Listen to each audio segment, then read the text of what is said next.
أعوذ بالله من الشيطان الرجيم. بسم الله الرحمن الرحيم.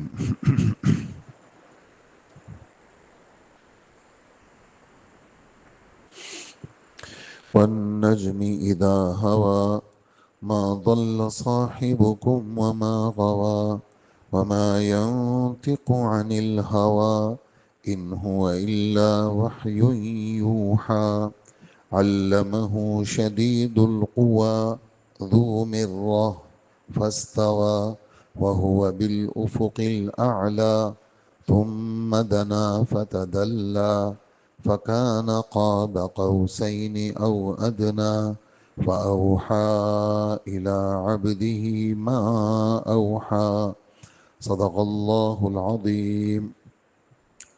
مکی صورت ہے، 62 آیتیں ہیں اور 3 رکوع ہیں.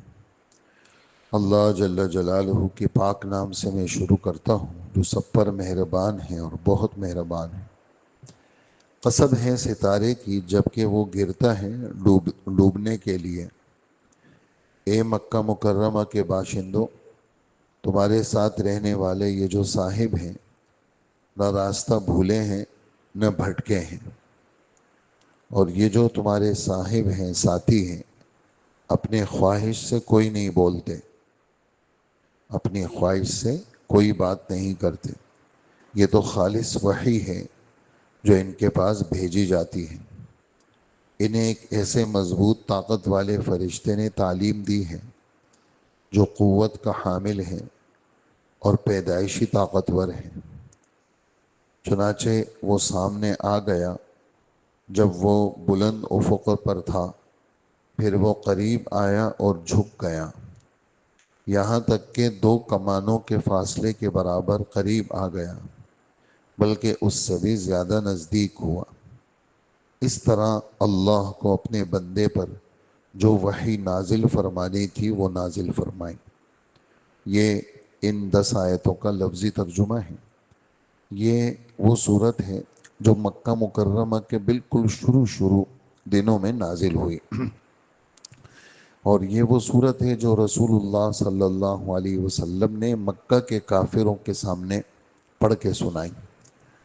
اور اللہ جل جلالہ نے ایسی روحانیت کا غلبہ اس وقت ہوا کہ جتنے لوگ تھے مسلم یا کافر سب کے سب سجدے میں گر گئے.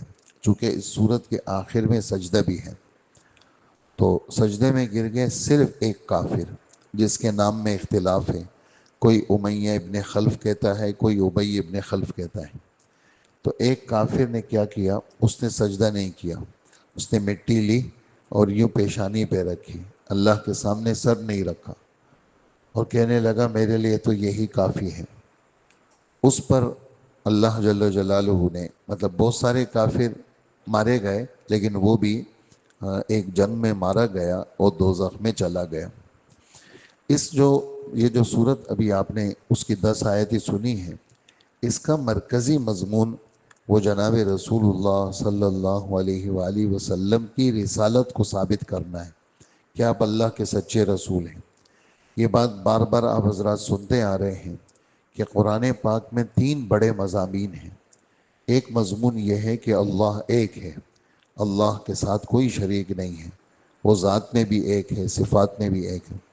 دوسرا مضمون یہ ہے کہ نبیوں کا بھیجنا برحق ہے، نبیوں کا بھیجنا برحق ہے، اور محمد صلی اللہ علیہ وسلم وہ اللہ کے سچے رسول ہیں. اور تیسرا مضمون یہ ہے کہ آخرت میں جانا یقینی ہے، ہم سب کو اللہ کے پاس جانا ہے، ہماری سب کی پیشی ہوگی. تو یہ جو صورت ہے جب آپ نے کچھ آیتیں سنی ہیں، اس میں اللہ کے رسول صلی اللہ علیہ وسلم کا سچا نبی ہونا اللہ پاک بتا رہے ہیں. شروع میں اللہ نے قسم کھائی ہے ستارے کی. ستارہ جب بیچ آسمان میں ہوتا ہے تو پھر راستے کی وضاحت نہیں ہوتی اور لوگ بھی بے فکر ہوتے ہیں، لیکن اللہ پاک نے ستاروں میں یہ تاثیر رکھی ہے کہ لوگ خشکی اور سمندر دونوں راستے ستاروں سے معلوم کرتے تھے. اس وقت تو سڑکوں پہ نشانات آ گئے، جی لاہور اتنا کلومیٹر اور کوئٹہ اتنا کلومیٹر، پشاور اتنا کلومیٹر، حیدرآباد اتنا کلومیٹر. اس زمانے میں کوئی نشان نہیں ہوتا تھا، اور جتنے لوگ ہوتے تھے وہ ستاروں کے سمت پہ چلتے تھے، اور جو سفر ہوتا تھا وہ رات کا ہوتا تھا، اس لیے کہ دن میں تو گرمی ہوتی تھی، صحراؤں میں سفر نہیں ہو سکتا تھا، عمومی طور پر لوگ رات کو سفر کرتے تھے، اور ستاروں کے ذریعے سے راستوں کو معلوم کرتے تھے۔ تو اللہ پاک ستارے کی قسم کھاتے ہیں کہ اے لوگوں، جس طرح تم دنیا کے ظاہری راستوں کا پتہ ستاروں کے ذریعے سے لگاتے ہو، ایسے ہی روحانی راستہ، آخرت کا راستہ، جنت کا راستہ، وہ محمد صلی اللہ علیہ وآلہ وسلم کے ذریعے سے تمہیں پتہ لگانا چاہیے۔ وہ کون ہیں؟ یہ نہیں کہا ہمارے رب نے کہ وہ محمد ہے، یہ بھی نہیں کہا، بلکہ مزمل بھی نہیں کہا، مدثر بھی نہیں کہا، یعنی کوئی صفت نہیں بیان کی، بلکہ کیا کہا؟ ما ضل صاحبکم، تمہارا ساتھی جو بچپن سے تمہارے ساتھ ہے، کبھی اس نے جھوٹ نہیں بولا، کبھی وہ کسی استاد کے پاس پڑھنے نہیں گیا، اس کا نسب، اس کی خوبصورتی، اس کا انداز، اس کی سب چیزیں تمہارے دل میں ایسے لگی کہ تم نے خود کہا کہ یہ سچا آدمی ہے، اور تم نے خود کہا کہ یہ امانت دار آدمی ہے۔ تو وہ جو تمہارا ساتھی ہے وہ ما ضل وما غوا، وہ راستہ بھولا بھی نہیں ہے، جیسے راستہ ہی بھول گئے، اور جان بوجھ کے بھی غلط راستے پہ نہیں چلا۔ بھولنا اور جان بوجھ کے چلنا، جیسے عیسائی ان کو ضالین کہتے ہیں، بھول گئے اور پیغمبر کو خدا بنا لیا، اور یہودی وہ گمراہ فرقہ ہے، وہ جان بوجھ کے غلط راستے پہ چلے ہیں، ان کو پتہ ہے کہ اچھا راستہ محمد الرسول اللہ والا ہے، لیکن وہ جان بوجھ کے غلط پہ چلے گئے۔ تو اللہ کے رسول نہ ضالین ہیں نہ غوایت والے ہیں۔ غوایت مانے جان بوجھ کے غلط راستہ اختیار کرنا، تو اللہ کے رسول صلی اللہ علیہ وسلم بھولے بھی نہیں ہیں اور غلط راستہ بھی اختیار نہیں کیا۔ جو جملہ، جو بات کرتے ہیں اللہ کے رسول، اس کا تعلق اللہ کے رسول کے خواہش کے ساتھ نہیں ہے، ذاتی خواہشات کی بنیاد پر آپ کی گفتگو نہیں ہے۔ آپ کی گفتگو اگر مذاق میں بھی ہے وہ بھی وحی ہے۔ ایک صحابی ہیں عبداللہ ابن عمر رضی اللہ عنہما، وہ اللہ کے رسول کی حد بات لکھتے تھے۔ کسی نے ان کو ٹوکا کہ بھئی انسان ہیں، کبھی آپ غصے میں ہوتے ہیں، تم ہر بات لکھتے ہو، تو وہ لکھنے سے رک گئے۔ ایک مرتبہ اللہ کے رسول صلی اللہ علیہ وسلم نے کہا عبداللہ تم لکھ نہیں رہے ہو، تو انہوں نے کہا ساتھیوں نے منع کیا، تو آپ نے فرمایا لکھا کرو، اور اپنی زبان کی طرف اشارہ کر کے کہا یہ زبان میری ایسی ہے، اس سے حق کے علاوہ کوئی بات نہیں نکلتی۔ تو آپ اگر مذاق بھی کرتے ہیں تو وہ بھی وحی ہوتی ہے۔ تو آپ صلی اللہ علیہ وسلم کی جو گفتگو ہے وہ ذاتی خواہشات کی بنیاد پہ نہیں ہے، آپ کی گفتگو اللہ جل جلالہ کی وحی ہے۔ اچھا جی کون لے کے آتا ہے؟ تو کہا کہ جی وہ جبرائیل علیہ السلام لے کے آتے ہیں۔ وحی کی کافی قسمیں ہیں، ایک وحی کی قسم یہ قرآن ہے، وہ قرآن جس میں کسی کا کوئی واسطہ نہیں۔ جبرائیل اللہ پاک کے حکم سے لوح محفوظ سے قرآن لیتے تھے اور آ کر کے سیدھا اپنی صحیح شکل میں کہ جبرائیل علیہ السلام ہے پکا پتہ ہوتا تھا اللہ کے رسول کو، اور وہ قرآن پاک کو پڑھ کے سناتے تھے۔ تو شروع میں ایسا ہوتا تھا کہ ہمارے نبی ان کے ساتھ پڑھتے تھے، تو کہ بھی یہ میں بھول نہ جاؤں، لیکن منع کر دیا کہ آپ زبان نہیں ہلائیں گے، آپ سنیں، صرف آپ کے دل میں بٹھانا ہمارا کام ہے، آپ کی زبان سے پڑھوانا وہ بھی ہمارا کام ہے، یہ سب باتیں قرآن میں ہیں۔ تو حضور صلی اللہ علیہ وآلہ وسلم پھر چپ ہو گئے، قرآن سنتے تھے جبرائیل سے، اور اللہ پاک آپ کو یاد کراتے تھے، پھر آپ پڑھتے تھے، صحابہ کو لکھواتے بھی تھے اور صحابہ کو یاد بھی کراتے تھے۔ تو وحی کی یہ والی قسم تو بالکل پکی ہے، پکی سے مراد اس میں ایک رتی برابر بھی شک شبہ نہیں۔ وحی کی ایک قسم حدیث ہے، وہ یہ ہے کہ اللہ پاک ایک مضمون آپ کے دماغ میں ڈالتے تھے، پھر اللہ کے رسول اپنے الفاظ سے اس کو بیان فرماتے تھے، اس کو حدیث کہتے ہیں۔ تو دونوں پکی ہیں، لیکن ایک کے تو الفاظ بھی پکے ہیں جو کہ قرآن پاک ہیں، اور ایک کا مضمون حضور صلی اللہ علیہ وسلم کے الفاظ ہیں جو کہ احادیث ہیں۔ خیر، جبرائیل نے آپ کو یہ قرآن پاک تعلیم کیا اور حدیثیں تعلیم کی۔ جبرائیل کون ہے؟ کہ جی یہ تو بڑے معزز ہیں اور بڑے طاقتور ہیں۔ ان کی طاقت کی گواہی اللہ نے اس لیے دی کہ جبرائیل ہی لے کے آئے ہیں، لیکن راستے میں کسی نے چھین لیا ہو، راستے میں کسی نے حملہ کر لیا ہو، کہا نہیں، ان پہ ایسا نہیں ہو سکتا کہ ان پہ کوئی حملہ کر کے کوئی چھین لے، تو بڑے پیدائشی طاقتور فرشتے ہیں۔ اچھا، ممکن ہے حضور نے کسی کو نہیں پہچانا ہو، کوئی اور لایا ہو اور کہتے ہیں جبرائیل لے کے آئے، کہا نہیں، 2 مرتبہ اللہ کے رسول نے حضرت جبرائیل کو اصلی شکل میں دیکھا، 2 مرتبہ اصلی شکل میں دیکھا۔ ایک دفعہ تو اجیاد محلہ ہے جو باب عبدالعزیز سے اس طرف آتا ہے، تو اس جگہ پہ جبرائیل علیہ السلام کو اصلی شکل میں دیکھا، اصلی شکل میں۔ ایک دفعہ معراج میں دیکھا، معراج کا بیان وہ اللہ نے چاہا کل آئے گا، تو اس میں جبرائیل علیہ السلام کو اصلی شکل میں دیکھا۔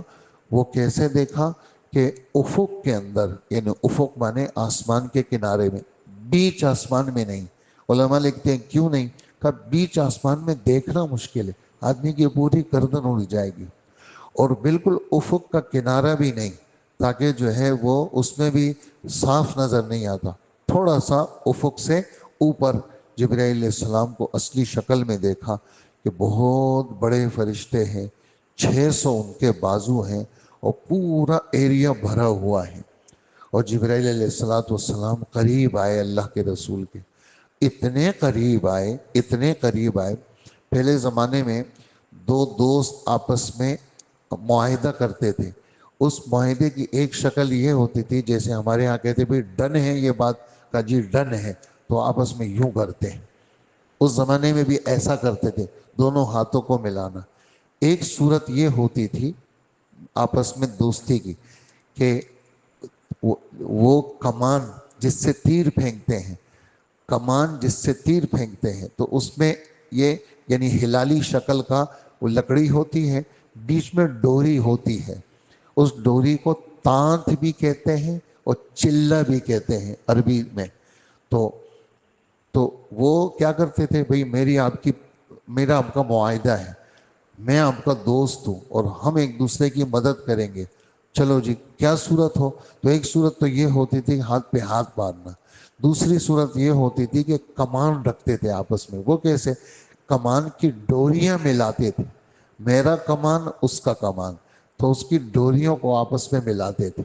تو ڈوریاں جب آپس میں مل جاتی تھی، تھوڑا بہت فاصلہ تو بیچ میں، ڈوریاں تو بالکل پکی پکی ملتی نہیں تھی لیکن قریب ہو جاتی تھی، تو اس طرح کمانوں کی زید اور بکر، اس کے کمانوں کی ڈوریوں کا آمنے سامنے ہو جانا، یہ آپس کے اتحاد اور اتفاق کی نشانی ہوتی تھی۔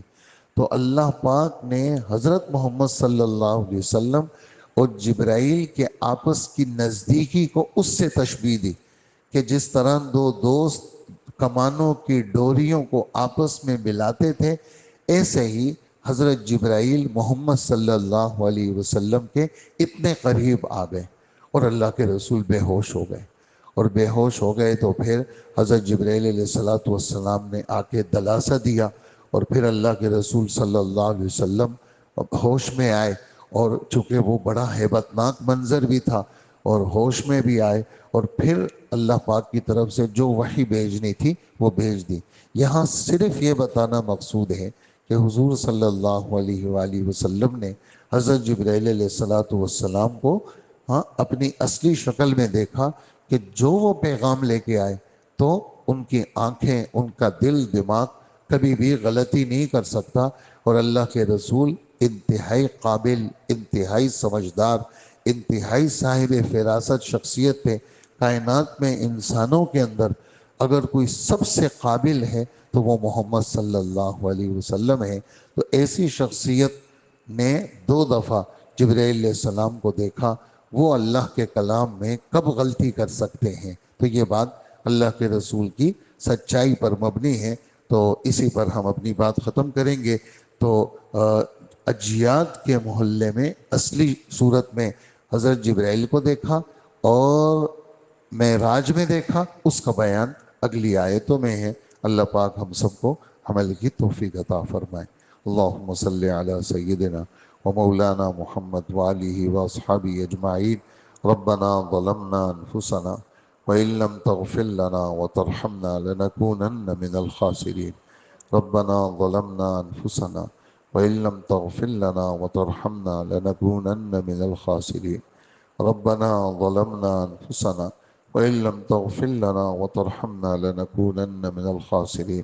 اللهم اغفر لنا قبل الموت وارحمنا عند الموت ولا تعذبنا بعد الموت ولا تحاسبنا يوم القيامة إنك على كل شيء قدير۔